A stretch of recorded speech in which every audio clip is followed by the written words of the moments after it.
Once Upon a Time in Hollywood. This is Quentin Tarantino's ninth film. It stars Leonardo DiCaprio, Brad Pitt, Margot Robbie, and it's set in Hollywood, of course, in 1969. It deals with the circumstances around the Sharon Tate murder, Charles Manson, and Hollywood during that time period. And we're going to talk about that now in my next conservative take.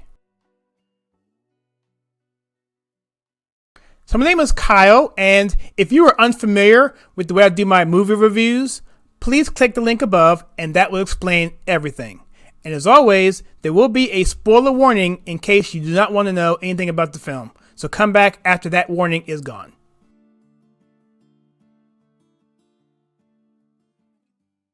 So Once Upon a Time in Hollywood, again, is Quentin Tarantino's ninth film, and it stars Brad Pitt, Leonardo DiCaprio, Margot Robbie. It has cameo appearances from Damian Lewis, Al Pacino, and many others. In fact, it's also Luke Perry's last film. And in this film, it is about a Hollywood actor who was famous in the 50s. This would be Leonardo DiCaprio. And he's feeling as if his career is going downhill. So he decides to go to Italy to do spaghetti westerns. And his partner is Brad Pitt, who is his driver because of some nefarious reasons. It's pretty funny. Leonardo DiCaprio and Brad Pitt absolutely kill this. I mean, they're so much fun to watch. But the film takes off into a different direction because Margot Robbie plays Sharon Tate.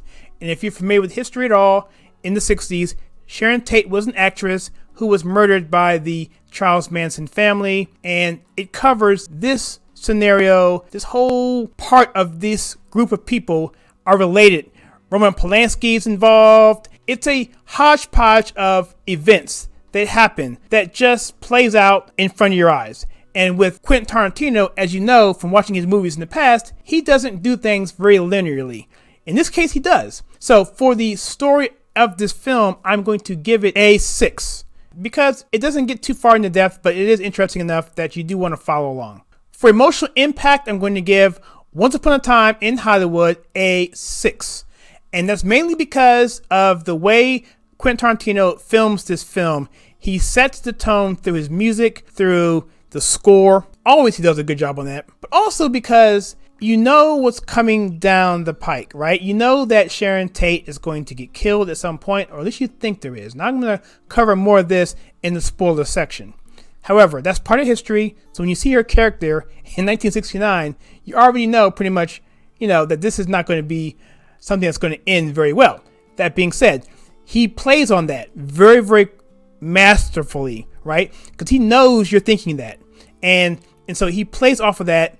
And the way he's able to do the scenes and the way he's able to have Margot Robbie play Sharon Tate, she plays it in such a sympathetic and carefree manner that you really, really like her as an actress. You like the character of Sharon Tate. And then that just makes things even worse because you're thinking, oh my goodness, she's such a nice person.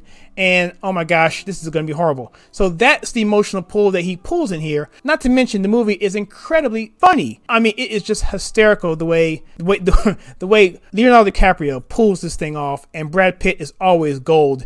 For the category of intangibles, I'm going to give this movie an 8 for the obvious reasons. You know what?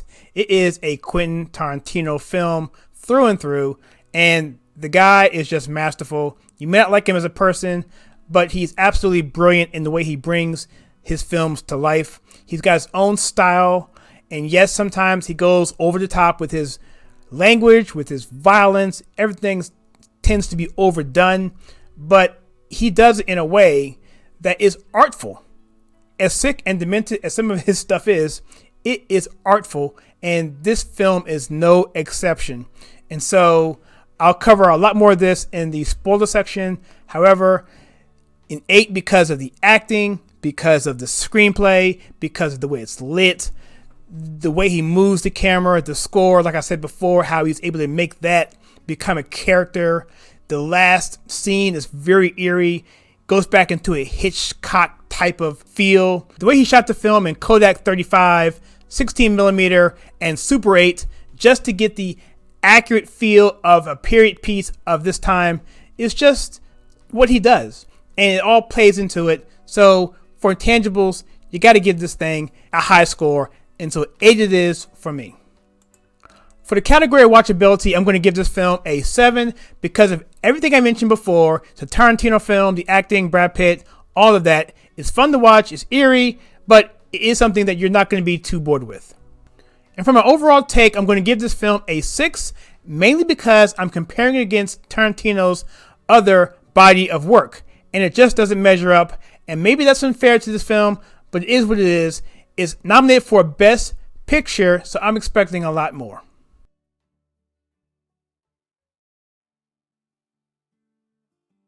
So now we come to my conservative take, and as you can see, there is a spoiler warning, so be mindful of that. Now, as you know, most of Tarantino's films are extremely violent, and for that reason, I'm going to give this a go with caution, because there is some serious violence at the end, where people are getting burned alive, where there's people being stabbed, and just all kind of mayhem. And that has nothing to do with the Sharon Tate situation. In fact, you'll even see her get killed. It is a implied thing that happens at the end of the film. Cars pull up and the camera just stays there at the driveway, and this eerie music plays, and then you're just waiting for another car to drive up because you know they're on their way. It's a pretty eerie and frankly masterful, genius kind of way of telling the story, because he knows, like Hitchcock knows, that your mind can give a much more terrifying impression than what any director can do. And so for that, I'm going to give it a go with caution, only because of the violence. But in terms of identity politics and anything like that in this film, narratives, there is none of that, because, hey, let's face it, Tarantino doesn't roll like that. He doesn't need to put that kind of stuff in his films because he's a true artist. And I'm not trying to pump him up. I don't personally dislike him or like him. I don't know much about him, but I'm not just pumping him. I'm just calling it the way I see it. But there is none of that in this film. In fact, in some ways, it's counter to what we see today. And a lot of people are upset with Tarantino because he isn't falling on that SJW bandwagon. So for that, I still have to give it the go with caution, simply because of the violence, but not for the reasons why typically I would say that for a film like this.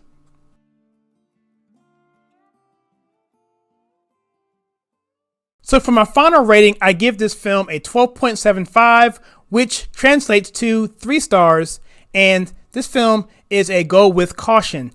Now, I think it's a decent film. I think you'll like it. You may not want to see it more than once, but it is a film that I think Tarantino fans will be happy with.